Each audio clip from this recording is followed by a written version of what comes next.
Bismillahirrahmanirrahim. Assalamualaikum warahmatullahi wabarakatuh. Waalaikumsalam warahmatullahi wabarakatuh.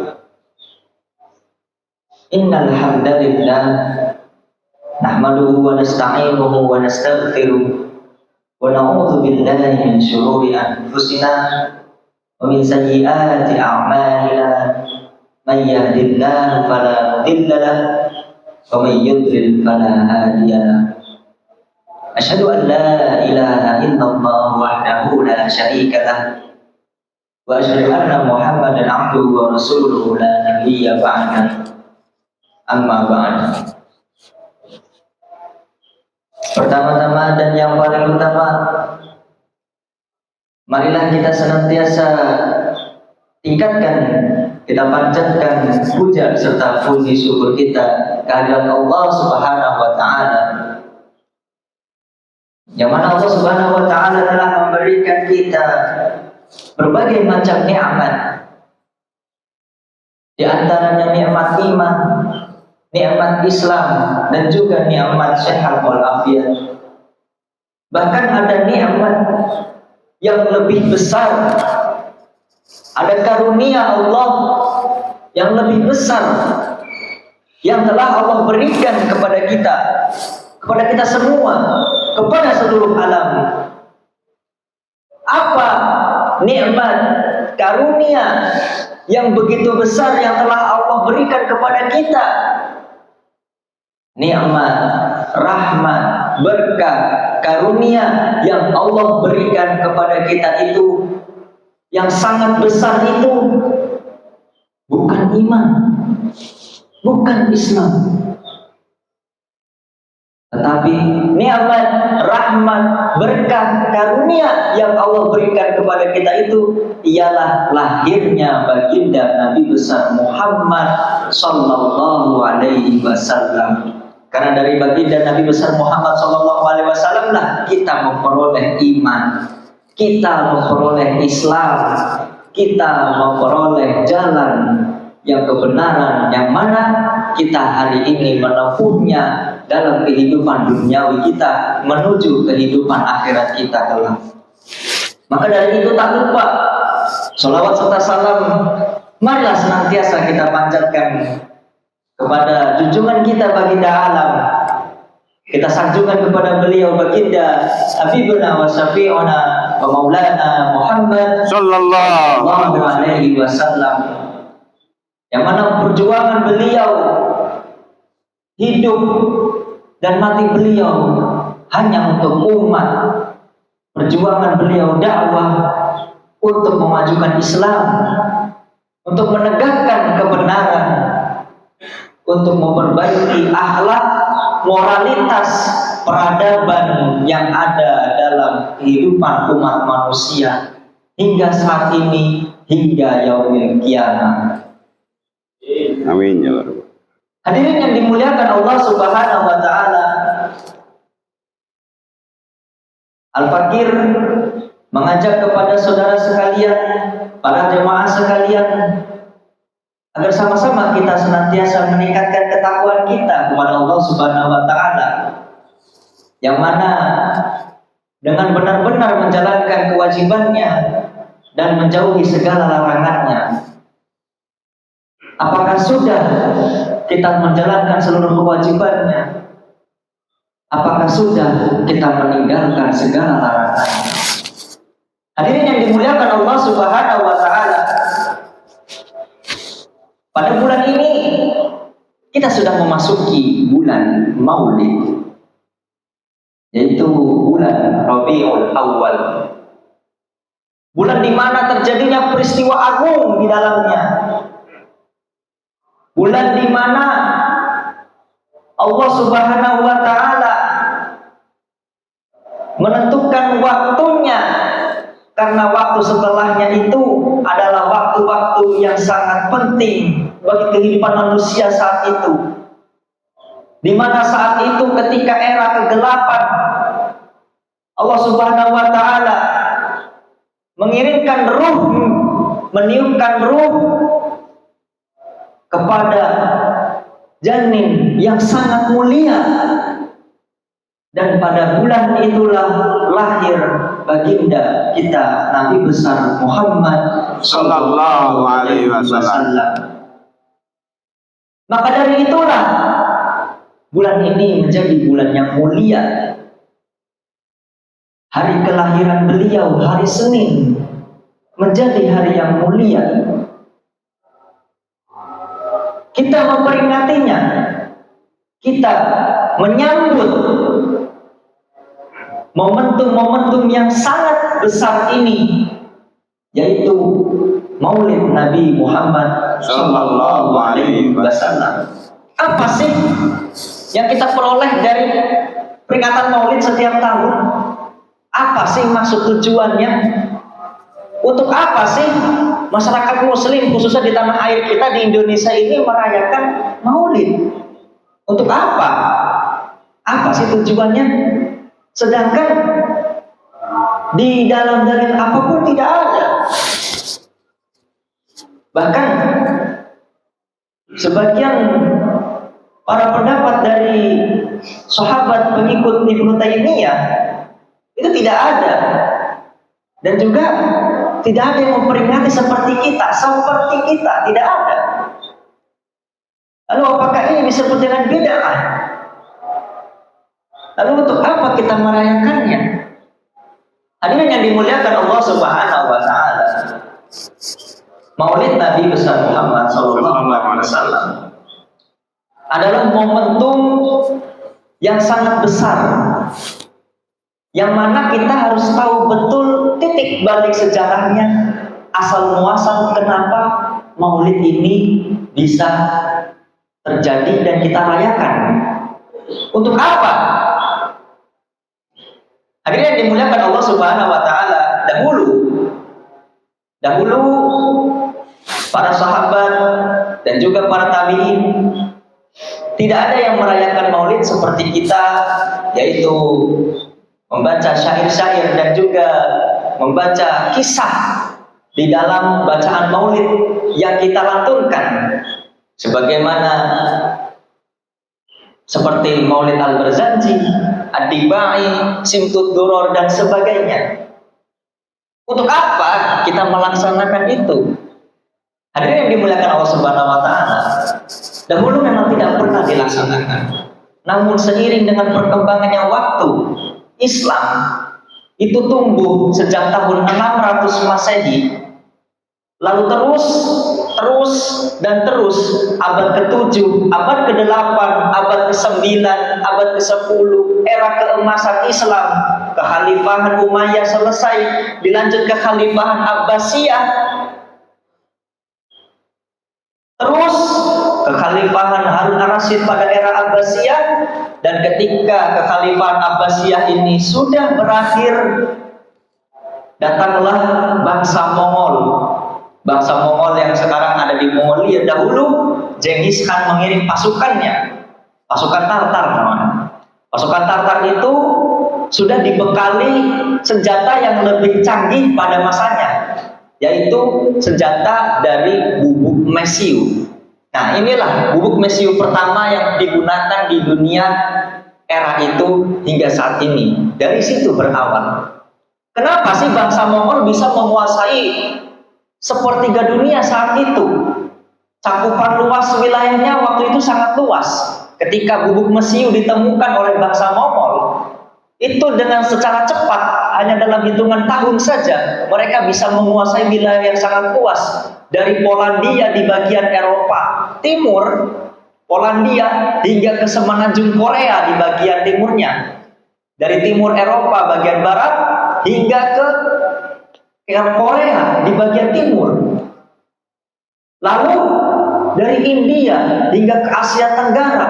Namun ketika ingin menembus Nusantara, pasukan Tartar tidak mampu. Akhirnya senjata itu sudah dimanipulasi oleh masyarakat para peninggalan kerajaan Singasari dan diambil oleh Raden Wijaya, dijadikan senjata baru untuk kemaharajaan Majapahit, yaitu bedil.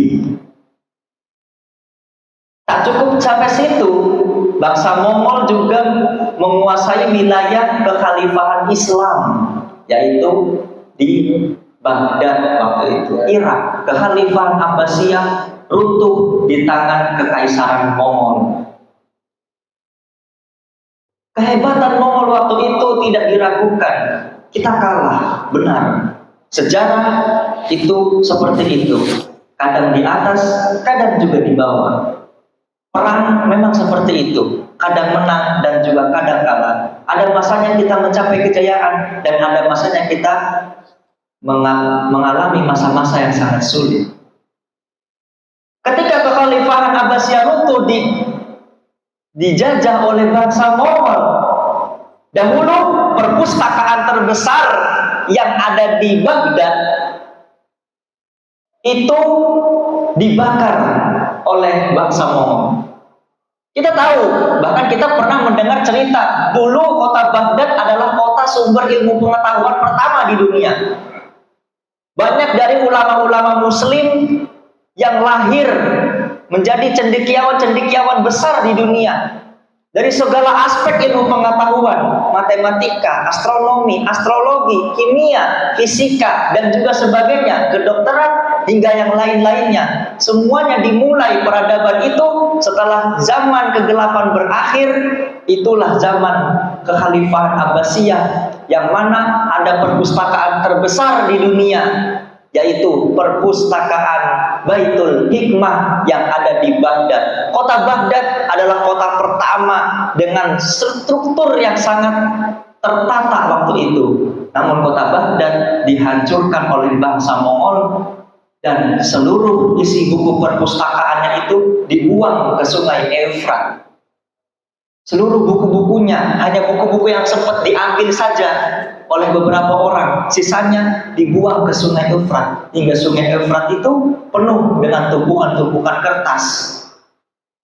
Setelah era itu berakhir, kekhalifahan Islam itu pecah. Perang salib dimulai. Palestina kembali diambil alih oleh kaum Nasrani. Islam pecah. Syiah makin kuat, Khawarij makin kuat, paham-paham yang lainnya mulai bermunculan. Fatimiyah itu berlaku di wilayah Mesir. Namun setelah Salahuddin Al-Ayyubi itu kembali mengangkat pasukan muslim, kaum muslimin seluruh dunia waktu itu ikut andil dalam memenangkan perang salib waktu itu. Kekhalifahan Islam kembali bangkit, dibantu dengan bangsa Turki, yaitu dinasti Seljuk. Era dinasti Seljuk dimulai. Namun hal-hal yang tak terduga itu terjadi, yaitu hilangnya moral anak-anak muda di masa itu, hilangnya pengetahuan anak-anak muda di masa itu. Karena banyak sekali korban-korban setelah peristiwa kehancuran kekhalifahan Abbasiyah. Runtuhnya kekhalifahan Abbasiyah itu banyak sekali menimbulkan kerugian yang sangat besar bagi Islam dan juga bagi seluruh dunia.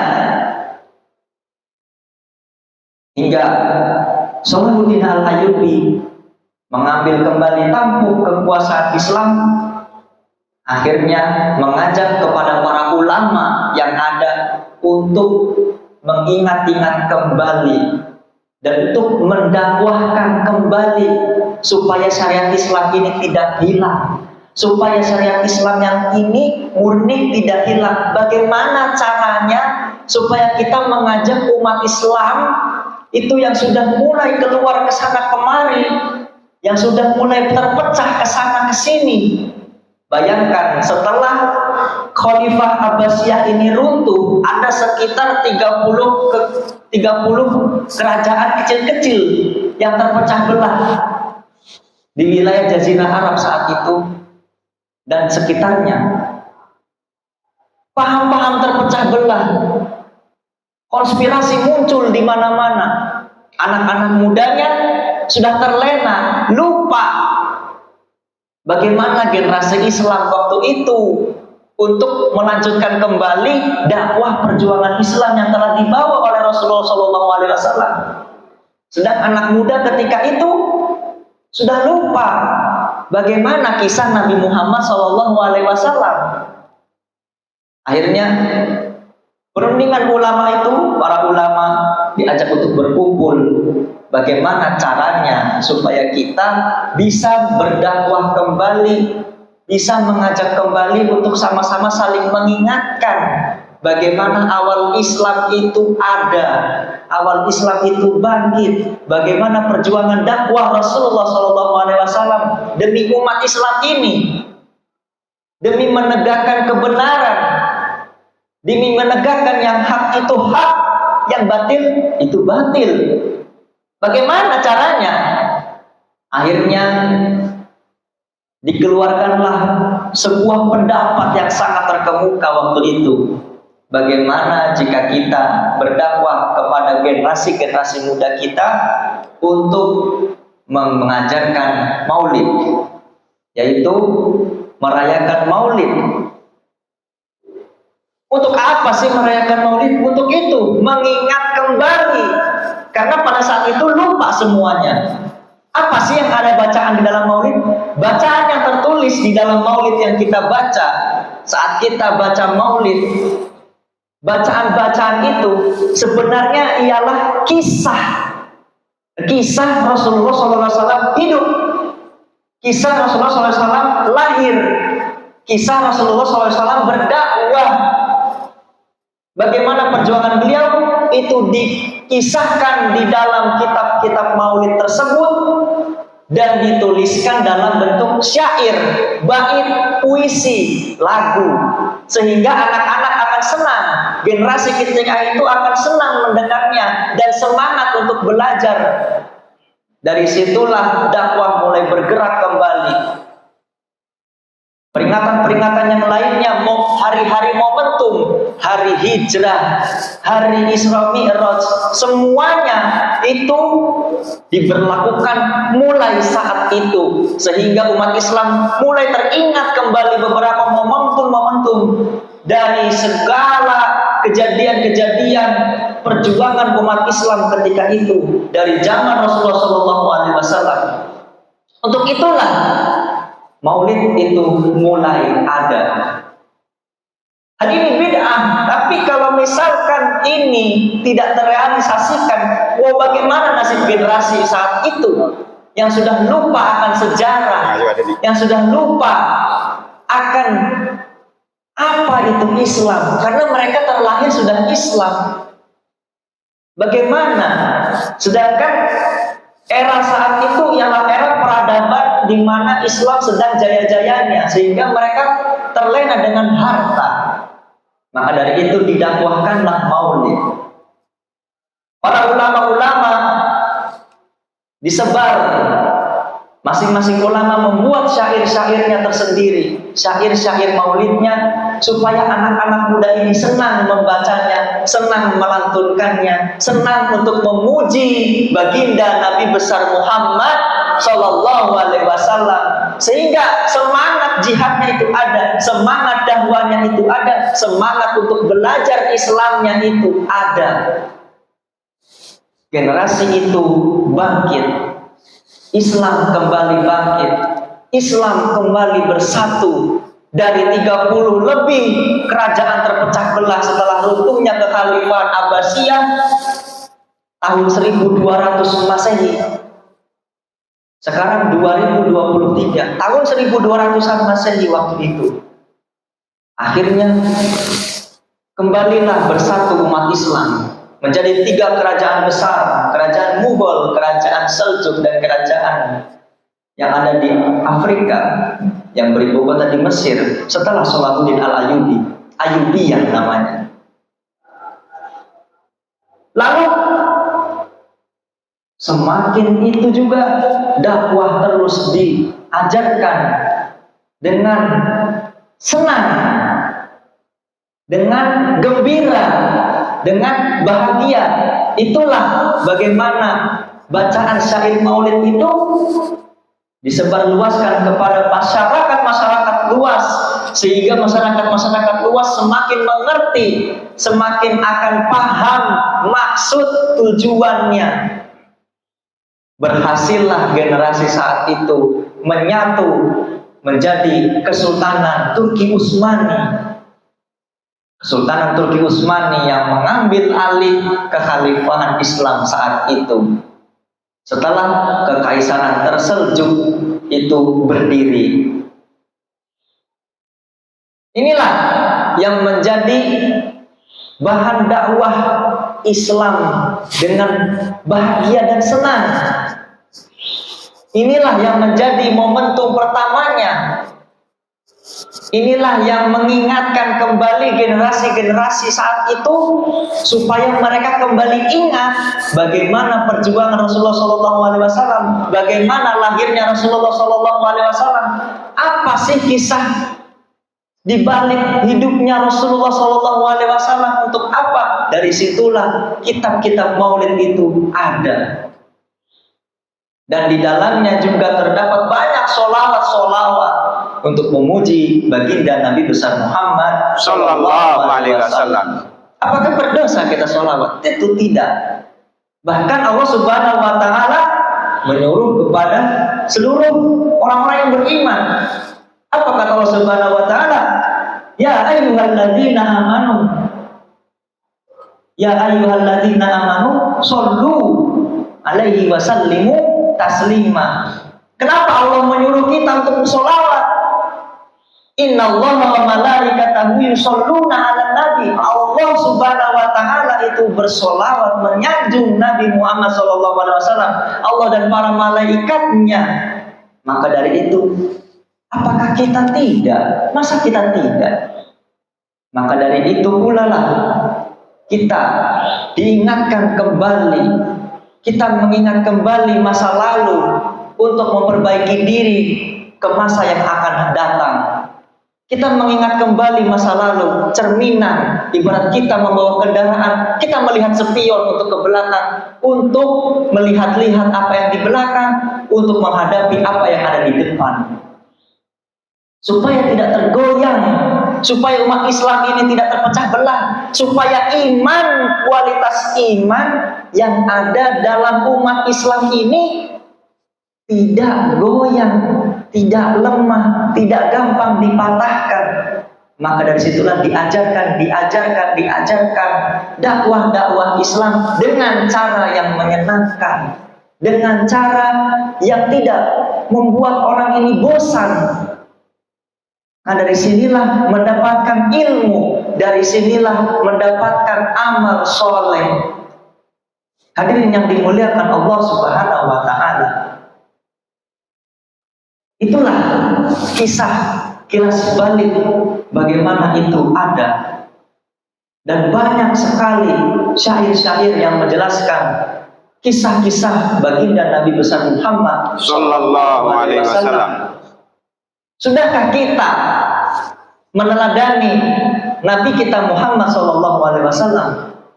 Sudahkah kita paham betul bagaimana perjuangan Nabi besar Muhammad Sallallahu Alaihi Wasallam?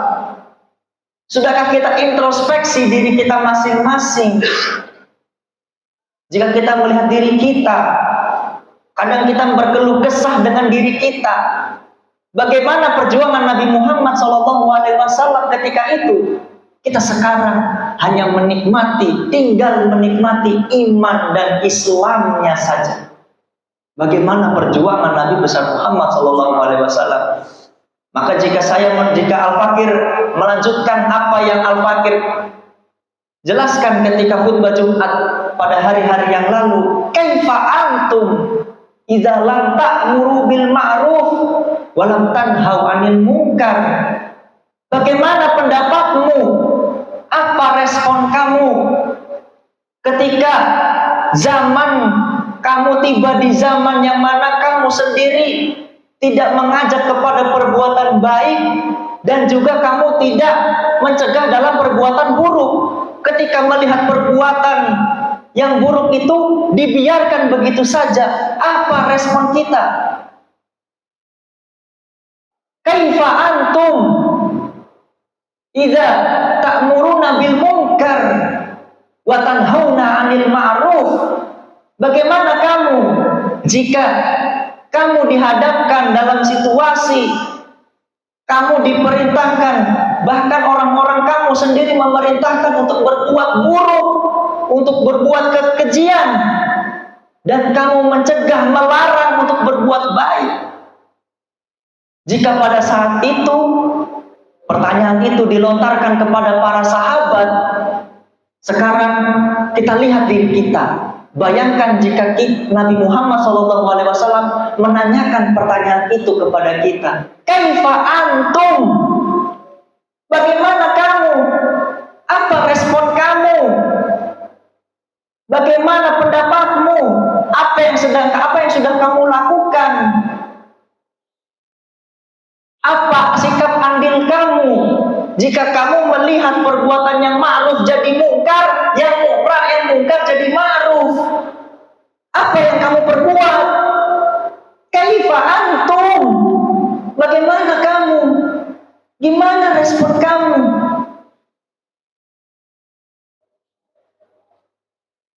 Maka dari itu, hadirin yang dimuliakan Allah Subhanahu wa taala, dari sini kita harus paham betul-betul dan kita harus betul-betul ikut andil dan juga mengajak kepada sesama kita,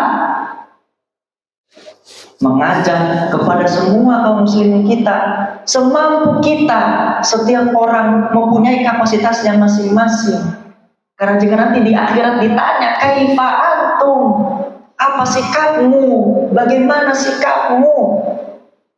Jika kamu melihat yang mungkar jadi ma'ruf, yang ma'ruf jadi mungkar, apa yang sudah kamu perbuat? Apakah kau cuek-cuek saja? Apakah kamu tidak peduli? Maka dari itu, hadirin yang dimuliakan Allah Subhanahu wa taala, kita lihat kembali perjuangan Nabi Muhammad SAW menegakkan kebenaran, menegakkan iman, Islam. Demi apa? Demi umatnya kita. Kita sebagai umatnya Nabi Muhammad SAW, apa yang sudah kita perbuat untuk Islam? Apa yang sudah kita korbankan untuk akhirat kita nanti? Sebesar apa yang sudah kita korbankan? Apa sih, dalam bentuk apa? Hal apa yang sudah kita korbankan untuk menegakkan Islam? Bekal kita nanti di akhirat jika kita ditanya kaifa antum. Hadirin yang dimuliakan Allah Subhanahu wa taala, di bulan Maulid ini, itulah mengapa kita diingatkan kembali lahirnya Nabi Muhammad SAW. Diingatkan kembali perjuangan Nabi Muhammad SAW. Jadi payahnya, susahnya. Hadirin yang dimuliakan Allah Subhanahu wa taala, mari kita sama-sama melihat kepada diri kita masing-masing. Sudah berbuat apa kita kepada Islam dan juga kaum muslimin dimanapun kita berada, bagaimana sesuai dengan kapasitas kita masing-masing. Semoga apa yang Al-Fakir bawa pada subuh hari ini menjadi ilmu yang bermanfaat bagi kita semua. Amin. Menjadi hal yang sangat berguna, yang sangat bermanfaat untuk kita, untuk kehidupan kita, untuk Islam dan juga untuk muslimin sekalian. Di bulan Maulid ini, Al-Fakir mengajak kepada para jamaah sekalian untuk bersolawat kepada Nabi Muhammad SAW. Mari sama-sama kita tutup dengan solawat tasbih. Allahumma sholli ala sayyidina Muhammadin tibbil qulubi wa dawahi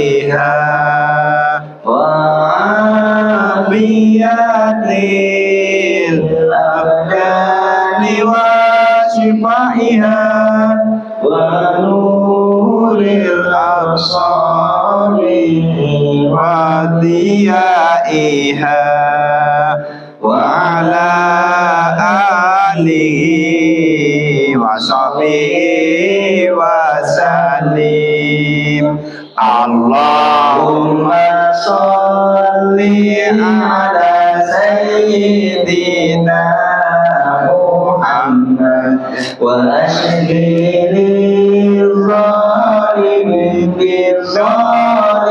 بالظالمين وأخرجنا من بينهم سالمين وعلى آله وصحبه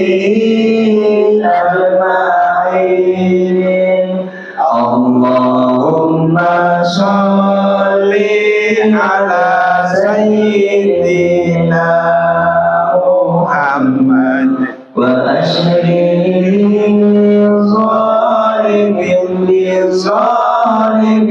بالظالمين وأخرجنا من بينهم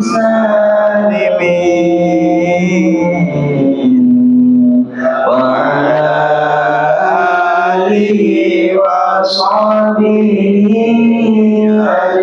أجمعين صلى الله ربنا على نور المبين محمد المصطفى سيد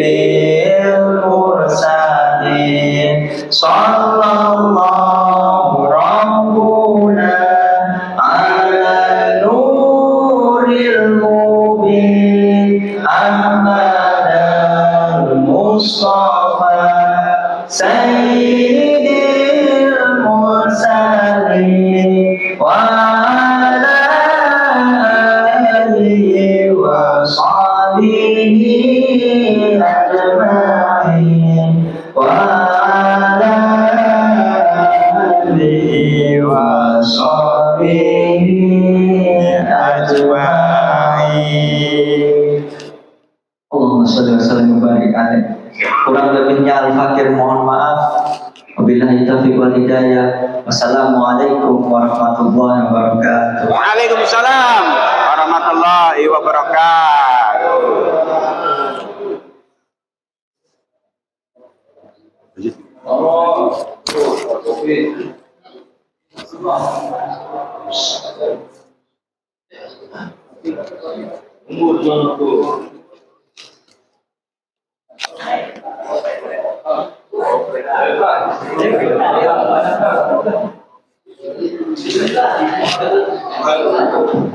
Alhamdulillahirabbil alamin.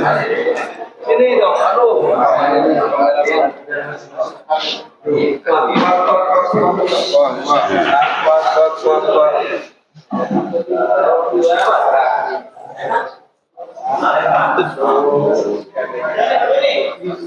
Nah, sip. Lanjut dengan ngeteh ngopi. Kayak bubur kacang hijau.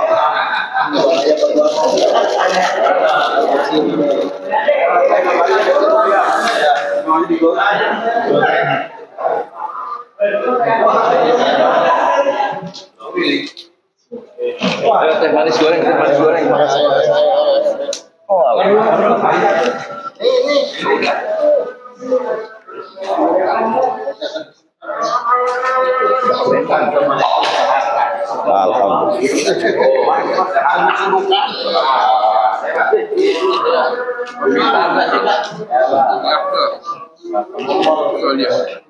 Mana? Kacang hijau. Badin.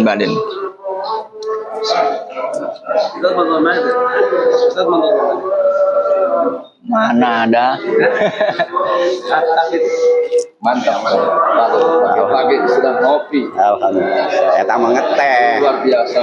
Alhamdulillah. Nikmat mana lagi yang kamu dosakan?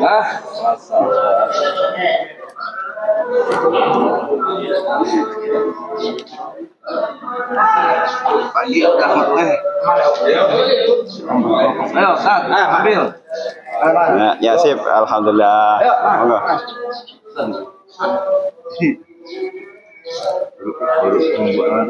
Baru. Rajin.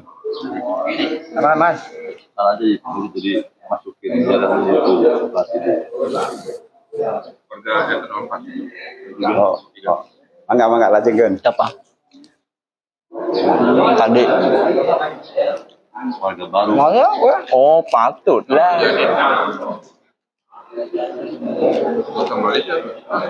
Ya, patut lah. Apa? Kamu jadi tadi? Jadid kan baru, jadid. Hah? Jadid. Baru. Kalau lama, kodim. Kadim. Masih aya kene ye, sok. Hubung eta. Gorengan aya, bubur kacang hijau aya. Eta uli goreng, eta uli goreng tah. Uli goreng. Jadi. Alhamdulillah. Mangga. Monggo Mas. Air mana air ini? Gitu.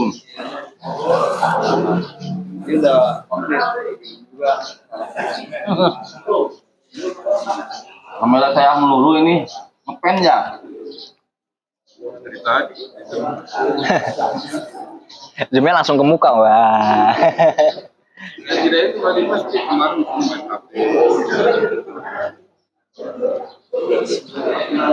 Baru nih maksudnya. Ya. Jangan saya. Di depan ini lah. Nah, depan. Padahan. Oh, depan padahan. Nah sini.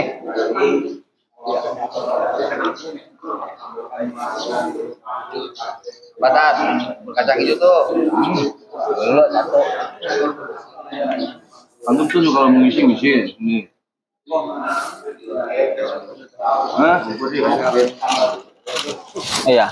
Dulu udah mau jadi. Salah. Nafar jadid itu artinya orang baru. Oh, enggak sekarang belum jadi nih. Kita nikmatin bubur kacang hijau. Giliran sama plastiknya dan Nafar potongnya. itu orang. Ngobrol sama di film gitu. Orang-orang Betawi.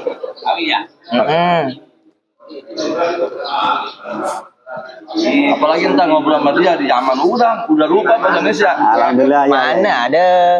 Monggo dinikmatin.